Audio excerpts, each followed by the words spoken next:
Glória a Deus, glória a Deus. Espírito, enche a minha vida, enche-me com teu querer, pois em ti eu quero ser. Espírito, em o meu ser. As minhas mãos eu quero levantar, em louvor te adorar. Meu coração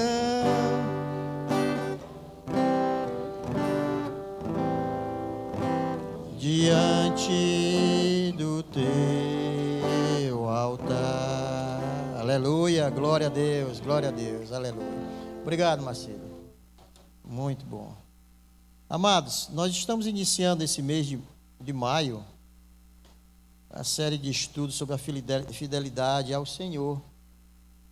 E na primeira semana agora incumbiu-me de trazer sobre a fidelidade a Cristo nos relacionamentos e na família.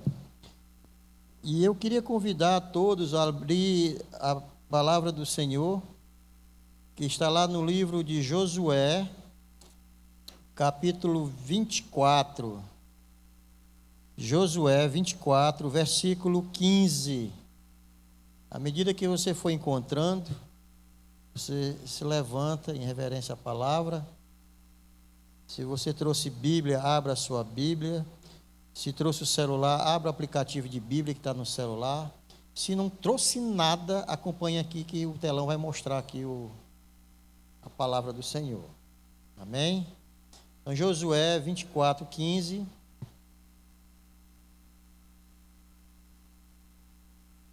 Diz assim a palavra do Senhor: Se, porém, não agrada a vocês servir ao Senhor, escolham hoje a quem irão servir.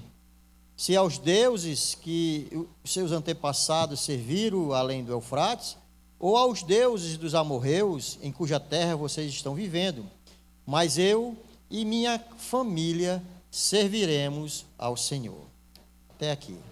Glória a Deus. Já oramos, já louvamos, já glorificamos ao Senhor. E esse texto veio até mim,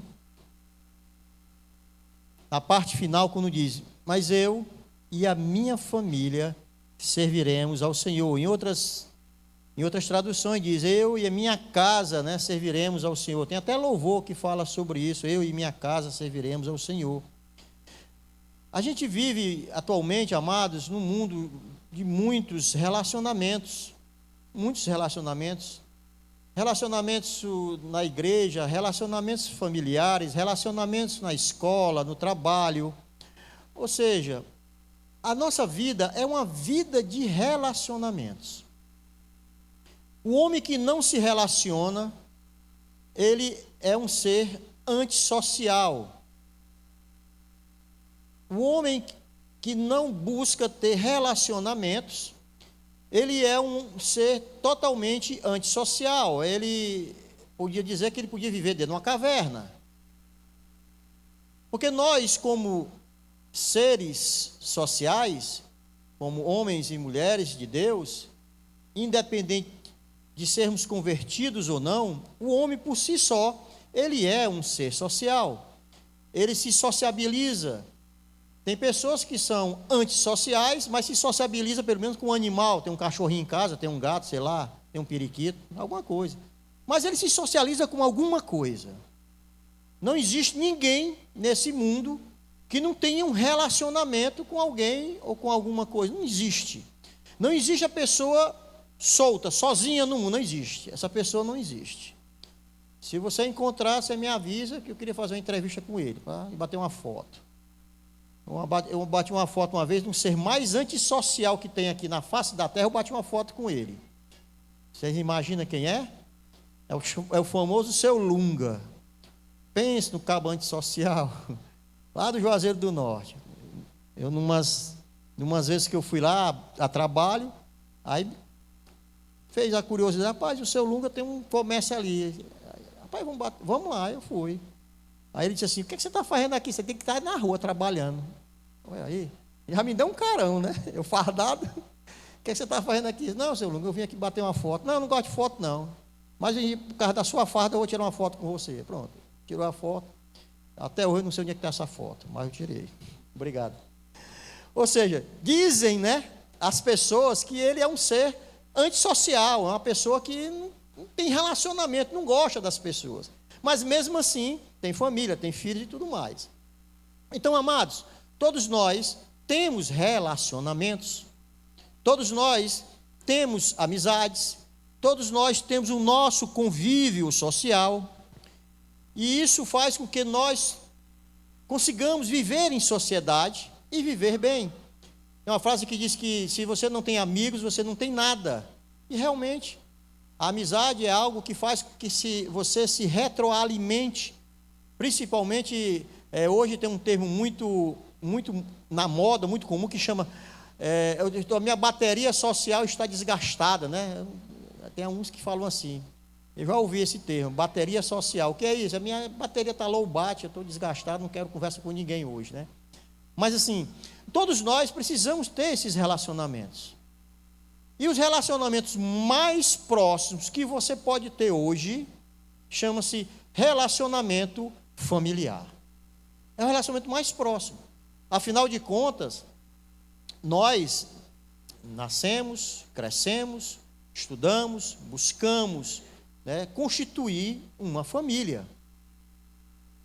Eu creio que todos nós buscamos isso, eu busquei isso. E a maioria das pessoas que aqui estão buscam isso. Tem famílias hoje aí que optam de não ter filhos, tudo bem, mas mesmo assim, está casado com alguém, está junto com alguém. Né? Então, o relacionamento familiar é o relacionamento mais próximo que você tem hoje da sua vida. É onde você está próximo das pessoas que você escolheu amar. A família, ela é o supedâneo, ela é a base de toda a estrutura social de uma grande cidade, ou de uma pequena cidade, ou de uma vila, não interessa. A família, ela é a célula social, é o primeiro ponto, é o ponto básico de uma estrutura social de onde nós vivemos. E a gente, quando começa a falar sobre isso, a gente começa a perceber, amados, que hoje mesmo eu estava conversando lá em casa com meu genro, e a gente dizia, olha, rapaz, eu achava muito bacana, o meu avô, ele foi presbítero da igreja presbiteriana, né? Primeira igreja presbiteriana, lá na Francisco Sá. Segunda igreja, né? Pronto, o pastor agora me corrigiu. 1920, um negócio assim, ele foi um dos fundadores lá da igreja. E ele tinha as raízes, né? Ele tinha muito isso de ler a Bíblia, a palavra do Senhor. E hoje eu comentando com o meu genro que, sobre os costumes. Aí eu parti o pão de coco, que eu gosto de comer pão de coco à tarde, faço um cafezinho, né? Aí eu boto o pão de coco, boto no air fry ali, acho bom, eu comentando com ele. Rapaz, o meu avô, eu era menino, e ele tinha um costume na Semana Santa, ele reunia toda a família, todos os filhos, né, as noras, netos, e acho que não tinha bisneto ainda não, mas todos os netos. E no dia da ceia ele fazia, a minha avó fazia aqueles bolos de carimã, fazia bolo de milho, né, fazia grude, né, e pão de coco. Aí tinha o vinho para os adultos, e tinha a sangria para as crianças, né? Quem não sabe o que é sangria é o vinho diluído com água e açúcar, né? As crianças que não podiam beber, né, com água, tomava isso. E ele fazia isso, reunia toda a mesa. Ainda hoje eu tenho uma filmagem, meu tio filmou isso faz tempo, e ele fazia a oração, dava o sentido do que era a ceia do Senhor, o que é aquele momento, e assim nós depois íamos comer, que a minha avó tinha preparado o dia todo, o bolo, essas coisas tinha preparado. Isso era muito forte, era muito forte. porque ainda hoje eu me lembro disso. E os meus primos, a nossa geração, todos eles lembram desses momentos familiar. É tanto que depois que o meu avô faleceu, logo em seguida a minha avó, com 2 meses, ela faleceu em seguida, morreu os dois rapidamente. Acabou isso. A família, cada um foi para o seu lado e todo mundo se ficou disperso, cada um formou os seus núcleos familiares, né?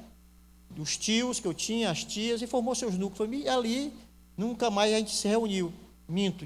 Reunimos há uns 3 anos atrás, nos natais, a gente está se reunindo agora, voltamos ao costume. Então a família, amados, é algo muito forte. E hoje, infelizmente, a gente não vê mais esses relacionamentos tão fortes que existia no passado.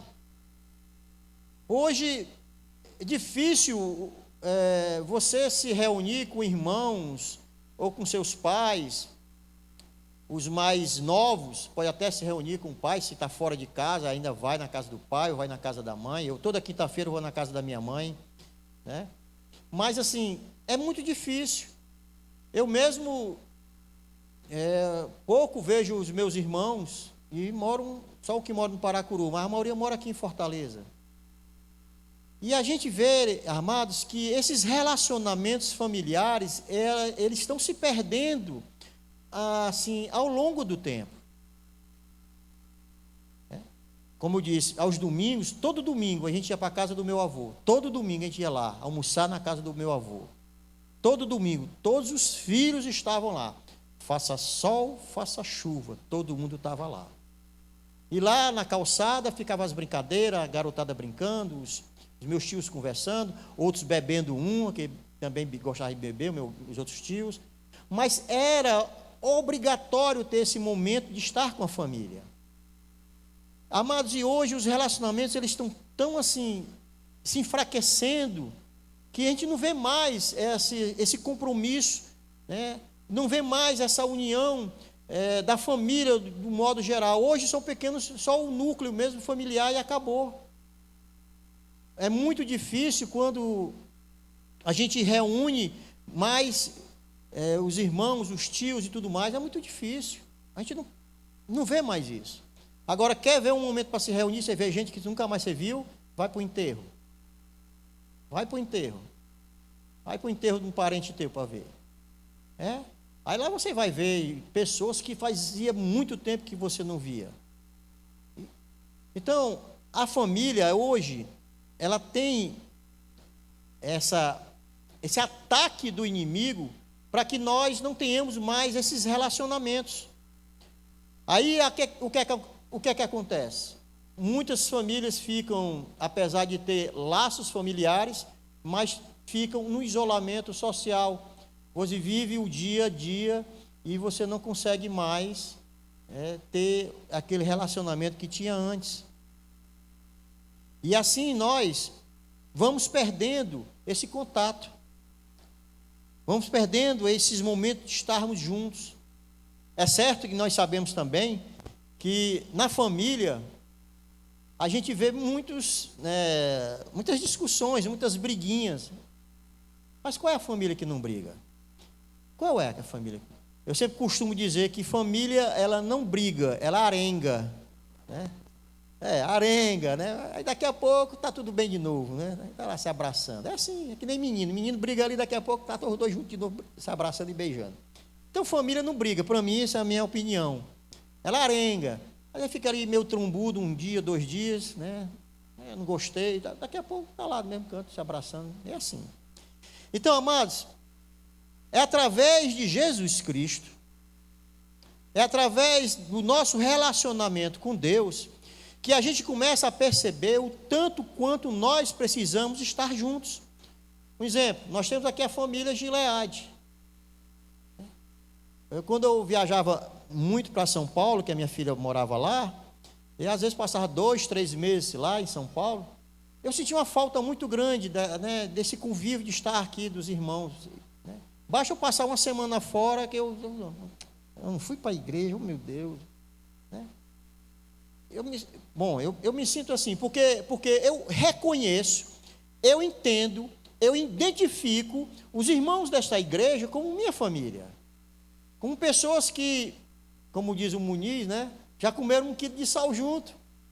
São pessoas que a gente tem uma proximidade, que a gente já sabe onde é que essas pessoas moram, o ambiente familiar, já conhece cada um, já comeu um cafezinho, tomou um cafezinho lá, né? A gente conhece as pessoas. Então eu considero como também minha família. Mas a palavra de Deus nos mostra que a família, ela firme, uma família sólida, ela começa por uma decisão de ser fiel ao Senhor Jesus. Não se engane, amados, famílias fortes, famílias unidas, ela tem a base no relacionamento com o nosso Deus. Essa é a base. A fidelidade a Cristo, né, ela não é apenas dizer que ama o Senhor. É muito fácil você dizer que ama Cristo. Mas a fidelidade, ela parte do princípio que nós devemos ter e demonstrar escolhas, atitudes, relacionamentos diários. É muito fácil dizer eu amo a Cristo, mas se você não tem esse relacionamento com Deus diariamente, essa tua palavra que sai da tua boca, ela não tem fundamento, ela não tem força, ela não tem nenhuma base. Porque é através do relacionamento, é através do momento que você busca o Senhor, que você começa o quê?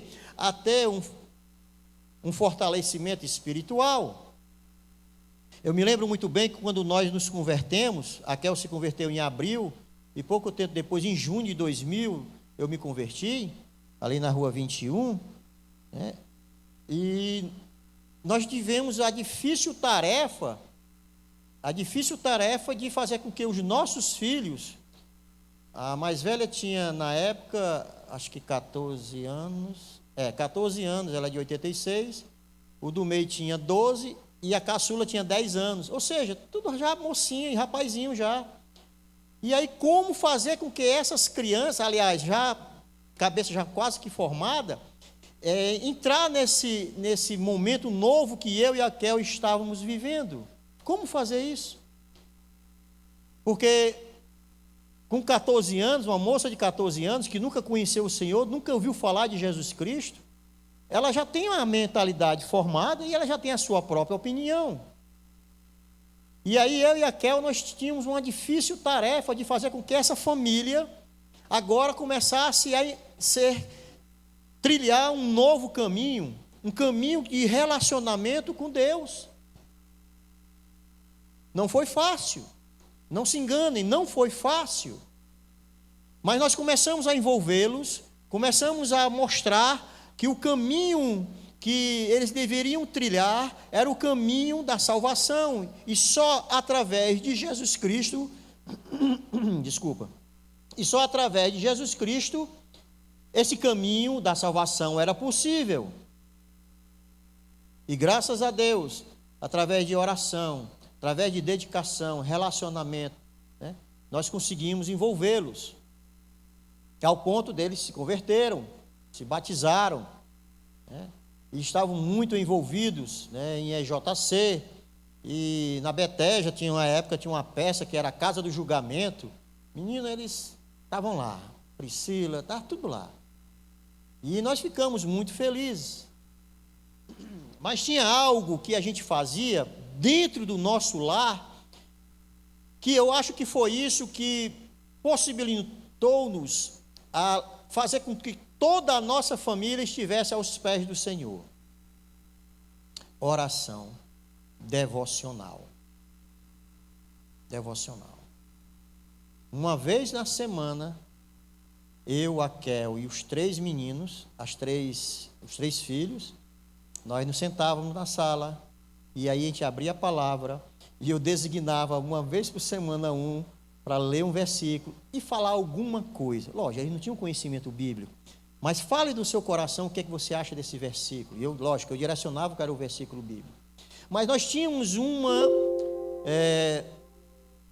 compromisso de toda semana, uma vez na semana a gente parava, a família, eu, a Kéia e os 3 meninos, a gente parava para orar e buscar o Senhor através da leitura bíblica. E por incrível que pareça, amados, Deus nos dava as estratégias que eu achava fantástico como o Espírito Santo agia no nosso meio. Naquela época o computador era algo novo, nem todo mundo tinha um computador. E eu tinha um computador, eu comprei na época um Compaq, né?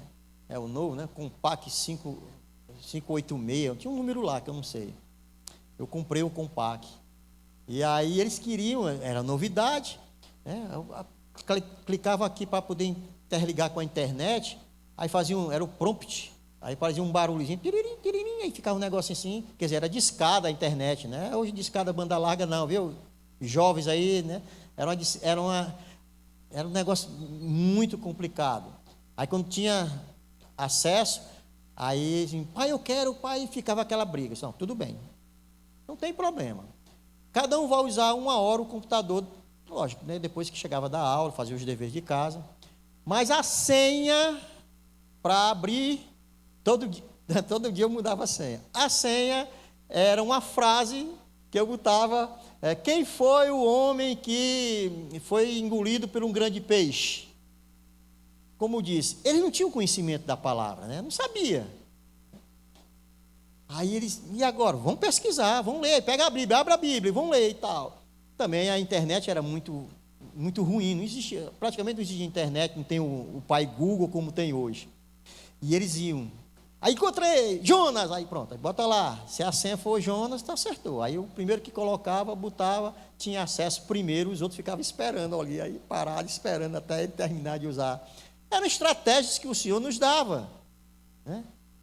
E assim a gente foi envolvendo esses meninos, né? Foi envolvendo os nossos filhos, para que eles entendessem que o caminho que nós deveríamos trilhar como família era o caminho do Senhor. E aí, como eu disse, eles se converteram e foram. E aí um dia eu disse assim, como agora fazer com que essas crianças, né, leiam a Bíblia? Porque é só através da leitura da Bíblia é que nós temos, né, conhecimento da palavra de Deus, é que nós temos um relacionamento com o Senhor. Quando você abre a sua Bíblia, ora ao Espírito Santo de Deus, para que Ele dê entendimento a você, Ele dá entendimento a você, e isso faz com que você se alimente. A palavra de Deus ainda hoje, vou dizer porque é ainda hoje, porque tem tanta gente já fazendo um bocado de coisa aí diferente, para dizer que Deus é substituível, mas a palavra de Deus, a Bíblia, ela é insubstituível. Ela é a palavra de Deus. E aí o que é que eu fiz? Eu peguei lá em casa, na sala, eu juntei assim várias cartolinas. Já pensou, eu não tinha um quadro bonito, não tinha quadro bonito. O quadro bonito que eu botei na minha sala, sabe qual era, irmão? Foram várias cartolinas. Eu botei assim 3 cartolinas e botei todos os livros da Bíblia, né? De Gênesis a Apocalipse. E botei os nomes, Cleiton, Kel, Priscila, Diemano e Natália, os 5. E à medida que a gente ia lendo os livros, eu colocava uma coroazinha. Eu pregava. No final, aquele que lesse o livro, não precisa ler o mais rápido não era o primeiro não, mas aquele que lesse durante o ano todo a Bíblia ganhava um prêmio. Isso, amados, foi algo assim muito inovador e algo motivador para a vida deles. Eu estou contando isso por quê? Porque foi uma forma que o Espírito Santo nos deu da gente estar junto como família e ter um relacionamento com Cristo. Porque era muito fácil para eles, uma menina de 14 anos, ir para um shopping daquele da vida e pronto, é muito fácil. Ela estudava no Colégio Militar da Polícia, e de lá ia para o Norte Shopping, ou seja o que for, inventava. Era muito fácil, mas nós não queríamos que os nossos filhos fossem entregues ao mundo, assim de mão beijada. Que nós estamos no mundo, estamos, mas que eles tivessem conhecimento e eles soubessem se proteger das armadilhas do inimigo, e só através do conhecimento da palavra de Deus, eles tinham a capacidade de se proteger, de saber o que é certo e o que é errado. E eles liam a Bíblia. É tanto que uma vez o pastor da época, da igreja aqui, foi lá fazer uma visita lá em casa, quando entrou, olhou e disse, o que é isso aqui? Isso é um plano de leitura bíblica. É. E é para todo mundo? É para todo mundo. Até a caçula de 10 anos lê. Aqui todo mundo lê a Bíblia. Aí ele gostou tanto que implantou aqui na igreja. A Sueli foi a primeira que terminou de ler a leitura da Bíblia, foi a Sueli, que eu me lembro que ela botava ali, a gente marcava, não foi, Carvalho? Acho que foi a Sueli, foi a primeira que terminou. A Sueli parece que comia a Bíblia, não sei como é que era o negócio, não. Leu, foi a primeira que leu.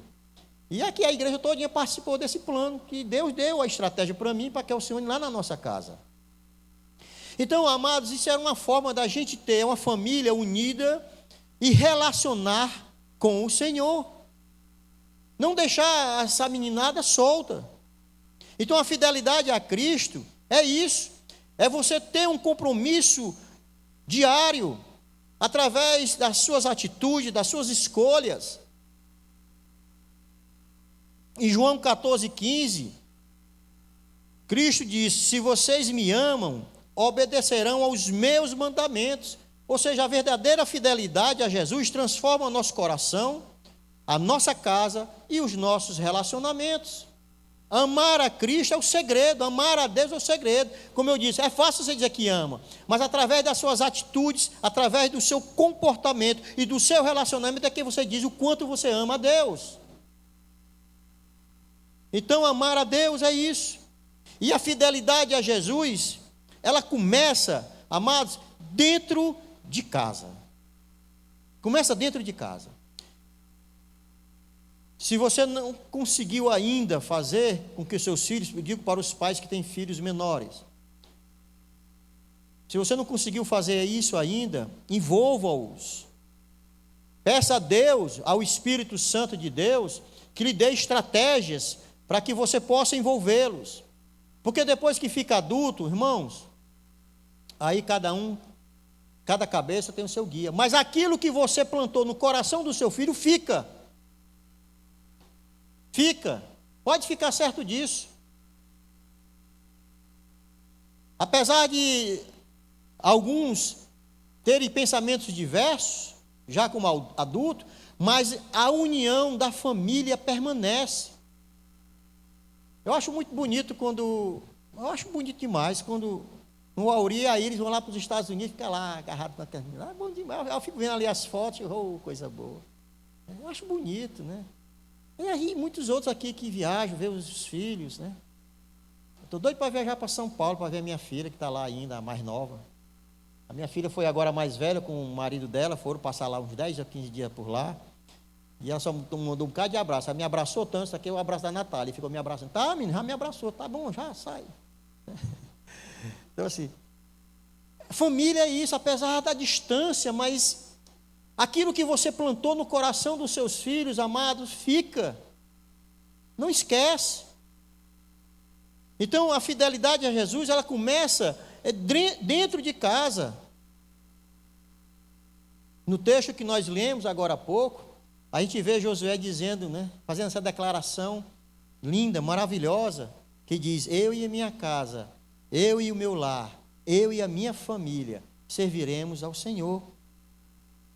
Josué, ele entendeu que servir a Deus não era apenas algo público, mas ele precisava começar no ambiente familiar, na sua casa. Eu digo para vocês, irmãos, pela experiência que nós tivemos, eu e a Kel, não foi fácil envolver, né, os nossos filhos, mas eu quero dizer para você que quando você é fiel ao Senhor, quando você busca o Senhor com interesse de coração e busca e clama ao Senhor, Ele salva a tua família. Ele salva a tua família. Eu acho que foi segunda-feira da semana passada, na reunião inspirativa que nós tivemos aqui, o Josione tocou num assunto que eu nem me lembrava mais. A gente tinha um projeto familiar que era Ora e Vai. Eu acho que aqui alguns irmãos participaram. Participou, Muniz? Muniz participou do Ora e Vai. Participou também, né? O Eduardo. Vixe, o pregador do Ora e Vai aqui, o Eduardo, era. Então, qual era o projeto? A gente, uma vez por semana, a gente escolhia uma família, uma casa, lógico, do nosso ambiente familiar, dos nossos parentes. Eu me lembro que eu fui na casa na época, a mãe dele morava naquela casa ainda, não era na casa de hoje que está, não. Nós fomos na casa da mãe dele, do Eduardo. Ou seja, fomos nas casas dos nossos familiares e levar a palavra para eles e orar por eles. E como o nome diz, a gente ia para outra família na outra semana. Amados, isso trouxe um impacto tremendo na vida dos nossos familiares que não conheciam a Deus como nós conhecemos. Então nós fazíamos isso, e toda semana nós tínhamos uma pessoa para levar a palavra, e lá a gente louvava, cantava e se relacionava, e a gente via ali vidas que, apesar de ser primo, tio, sei lá, parentes da gente, a gente não sabia o tanto como essas pessoas estavam perdidas. E, poxa, eu vi meu tio, vi a minha prima, e hoje não sabia o tanto quanto o diabo tinha alcançado a vida dessas pessoas. Então nós tínhamos esse projeto. E o Josione aqui, segunda-feira, ele falou, o Josione participou também muitas vezes, na família dele também, nós estávamos lá. Isso, sabe o que é, irmão? São estratégias que o Senhor dá àquela que ora e que busca o Senhor com interesse de coração. Eu e minha casa serviremos ao Senhor. Muitas pessoas querem demonstrar espiritualidade na igreja, mas esquece que viver os princípios de Cristo é dentro de casa também. Alguém uma vez pregou aqui, eu queria tanto que meu pai fosse igual como ele era na igreja, né? Uma vez uma pessoa pregou, não sei qual foi o pastor que pregou aqui, que disse isso, que o pai dele, desse menino, na igreja era uma pessoa completamente diferente do que era no lar. Alguém, não me lembro, foi um pastor que falou isso. E aí ele chegou para o pastor, que depois que pregou, e disse, rapaz, eu queria tanto que o meu pai fosse igual como ele é aqui na igreja, fosse igual lá em casa. Aí o pastor foi e passou isso. Ser fiel a Jesus em casa, significa tratar a família com respeito. Controlar palavras e atitudes. Atenção, os ignorantes aí, os bichos brutos. Tem uns bichos brutos aqui. Eu era um bicho, ainda estou me moldando, né? Porque tem hora que eu saio com cada uma, que a minha mulher olha assim, misericórdia, Senhor. Vai trabalhando na vida deste homem, Senhor. Os bichos brutos que tem. Ou seja, ser fiel a Jesus em casa significa isso também. Significa isso. Amados, vocês não têm noção o quanto eu era ignorante. Pensa num caba bruto. Rapaz, está aqui na linha do trem. Rapaz, lá vem o trem, não tem problema não. Rapaz, tu vai bater de frente. Vou. Não sai daqui não. Bicho brabo. Era ignorante demais. Dá exemplo espiritual aos filhos. Amados, olha, os nossos filhos, eles nos copiam, estão nos observando. Principalmente quem tem filho pequeno em casa.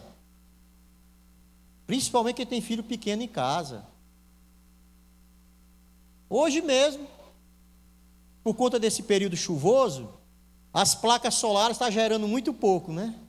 Aí a minha energia veio mais de R$700. Não, pelo amor de Deus, não dá não. Para quem tem placa solar, não é para vir esse valor, não.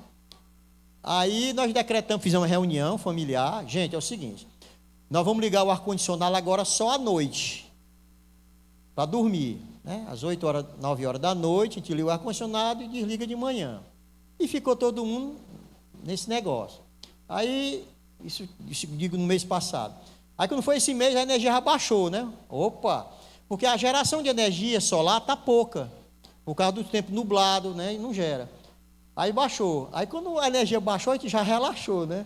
Quando foi hoje, à tarde, eu estava fazendo as coisas do ECC, aí a Kel disse, meu filho, liga o ar-condicionado um pedacinho, né? Aí ela pegou e ligou, pá. Ora, mãe, demorou 10 minutos, a minha neta entra. Muito bonito vocês, hein, com o ar-condicionado ligado, né? E eu lá no calor. É exemplo. Exemplo, amados. Os nossos filhos, hoje o meu filho é tudo grande, mas tem uns netos lá em casa, eles nos observam. Ele vê o que é que nós estamos fazendo. Pisa fora da linha para tu ver. Pisa fora. Então nós precisamos ser exemplo. E principalmente, amados, exemplo espiritual aos filhos. Exemplo espiritual.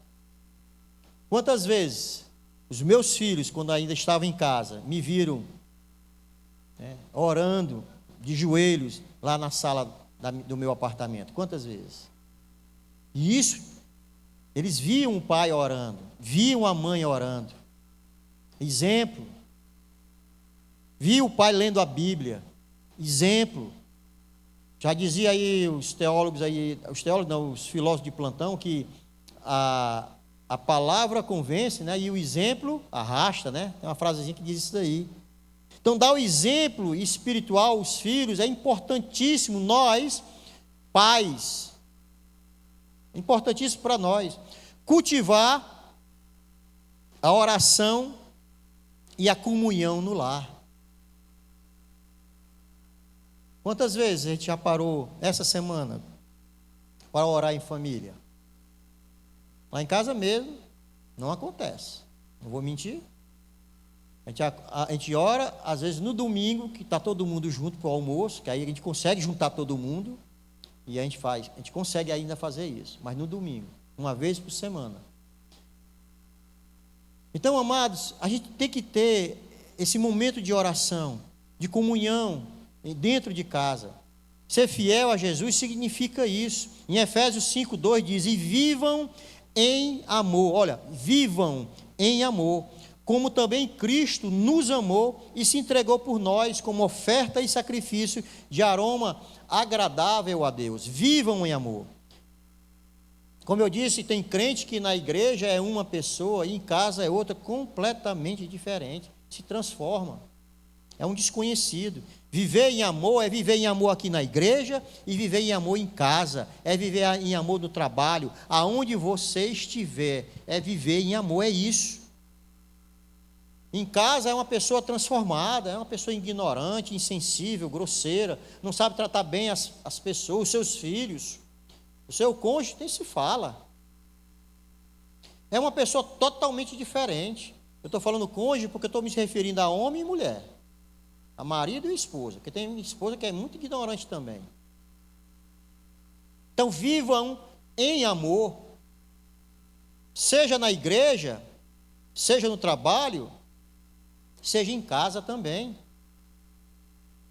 A nossa fidelidade a Cristo deve ser visível primeiro para aqueles que convivem conosco. Eu me lembro muito bem que quando nós nos convertemos, pouco tempo depois,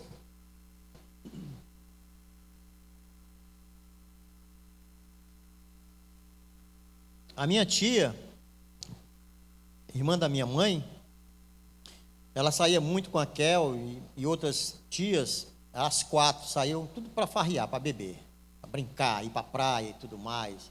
Eram as delegadas, era a juíza, elas diziam que era fazer para essas brincadeiras, eram muito unidas. E quando nós nos convertemos, pouco tempo depois, aí uma outra tia se converteu, da mesma patotinha delas lá, das poderosas. Aí outra tia se converteu, aí as 3 ficaram convertidas, a Kelly, essas minhas 2 tias, e a minha tia, essas 2 tias que eu falei são tias afins, esposas dos meus tios. E a tia mesmo, que é irmã da minha mãe, ela não se converteu. E um dia nós estávamos lá, depois de quase 5 ou 6 meses, nós fomos lá na casa dela, ela disse: puxa vida, como vocês são diferentes, como vocês estão diferentes. O que foi que aconteceu com vocês? Aí eu disse: hoje nós temos Jesus no nosso coração. Hoje nós temos Cristo, a quem nós buscamos. Então, viver em amor, amados, é justamente saber que Cristo vive em nós e através de nós, vidas podem ser alcançadas. A nossa fidelidade é isso, em primeiro lugar, é no local onde nós vivemos e que as pessoas possam entender e ver que nós mudamos porque temos Cristo no coração. E o relacionamento com Deus, à medida que nós vamos nos relacionando com o Senhor, nós conseguimos influenciar as outras pessoas também. Influenciar as outras pessoas. A palavra hoje é justamente sobre isso, a fidelidade ao Senhor na família. É justamente sobre isso. Em Efésios 5, 25, fala: maridos, amem suas mulheres, assim como Cristo amou a igreja e entregou-se a si mesmo por ela. Cristo amou com entrega, sacrifício e fidelidade. Amar, viver em amor, é você saber que a pessoa que está do outro lado faz parte de você, seu cônjuge, e os seus filhos fazem parte de você enquanto eles não saírem de casa. É a família. Em Colossenses 3,19 diz: maridos, amem suas mulheres e não as tratem com amargura. Em outra versão diz: não as tratem com grosseria. O que será, hein? Tem um bicho bruto, viu? Não as tratem com grosseria, com amargura. Esposas, maridos, pais, filhos, todos são chamados a refletir o caráter de Jesus Cristo. Todos nós. Todos nós. Em Efésios 6:1 fala: filhos, obedeçam a seus pais no Senhor, pois isso é justo. Ser fiel a Jesus nos relacionamentos significa ouvir antes de responder. Ouvir antes de responder. Hoje eu vejo, está muito difícil a gente conversar dentro de casa. Muitas famílias têm um problema de relacionamento. Nós fazemos um acompanhamento de um casal, ele não é dessa igreja, ele é da Canaã, e o maior problema deles é falta de comunicação. A gente chega para conversar, uma vez por semana a gente vai lá na casa deles, a gente conversa, e eles não se conversam. Gente, o que está faltando para vocês dois se conversarem? Falta de comunicação.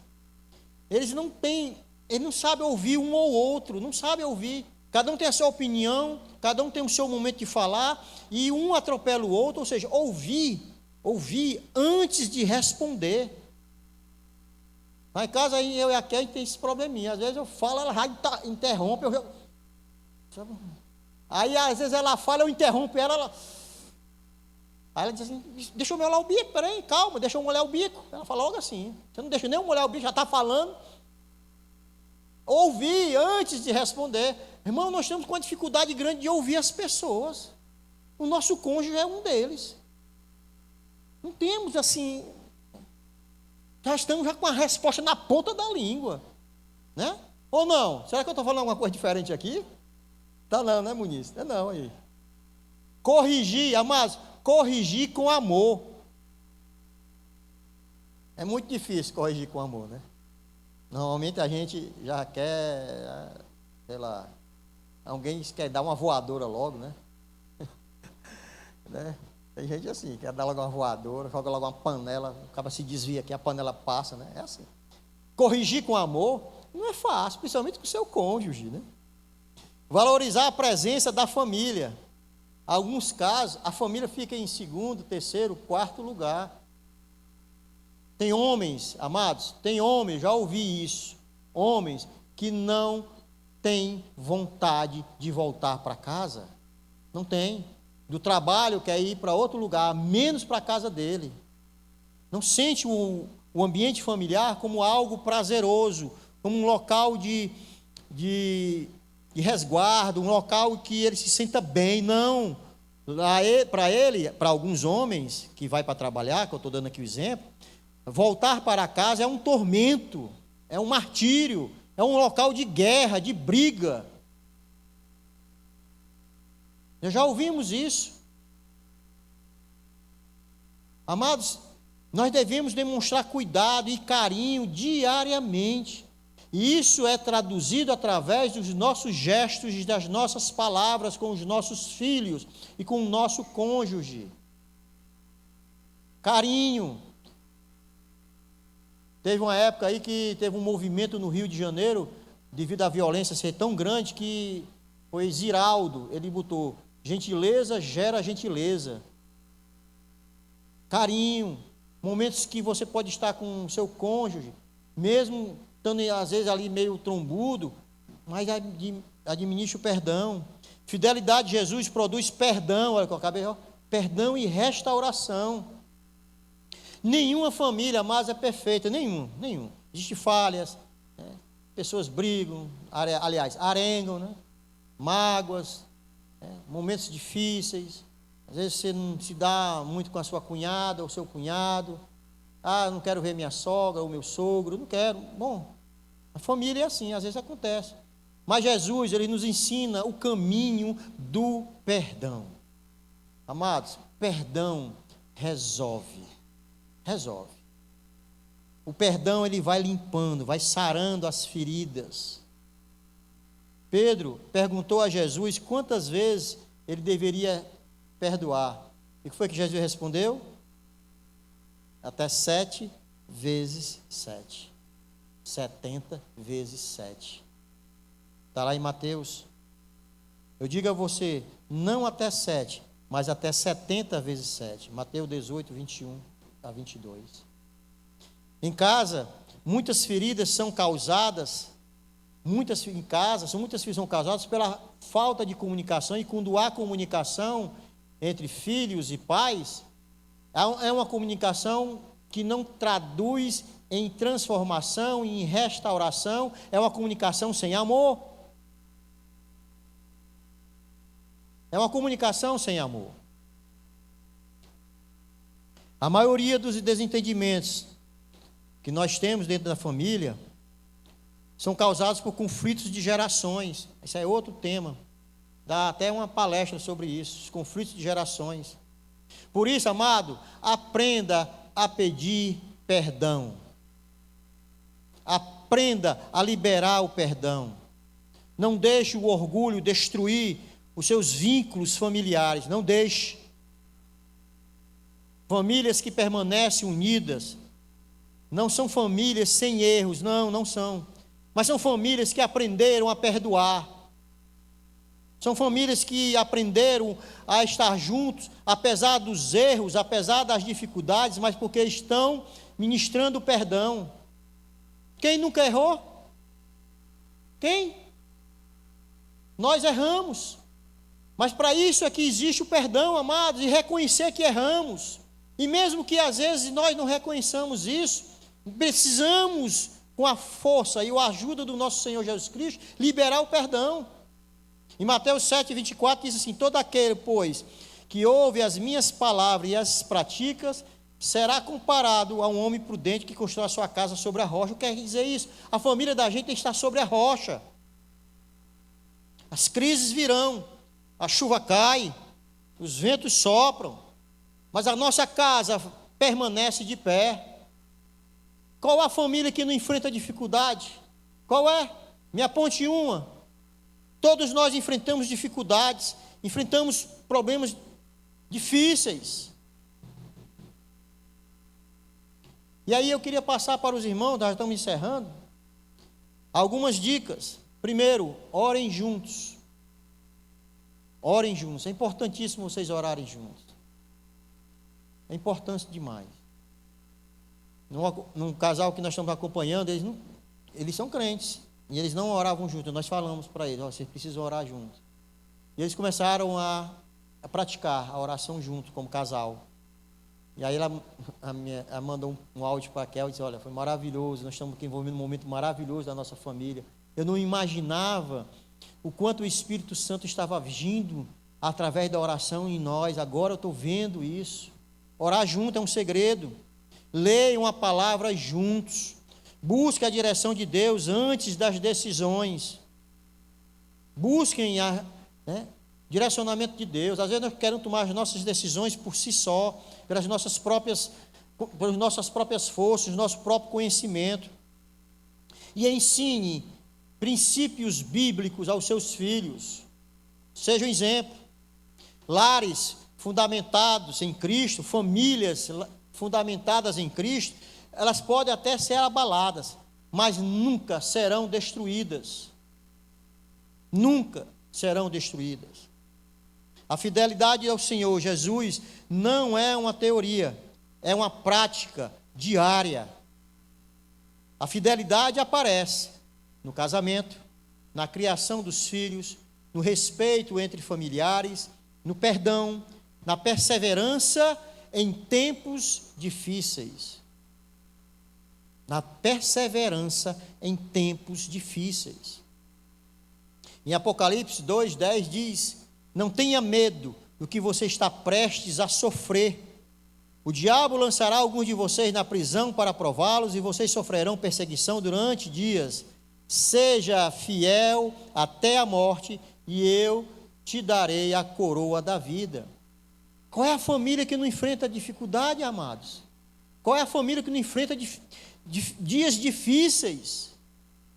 Mas seja fiel até o fim, pois a palavra nos assegura que Ele nos dará a coroa da vida.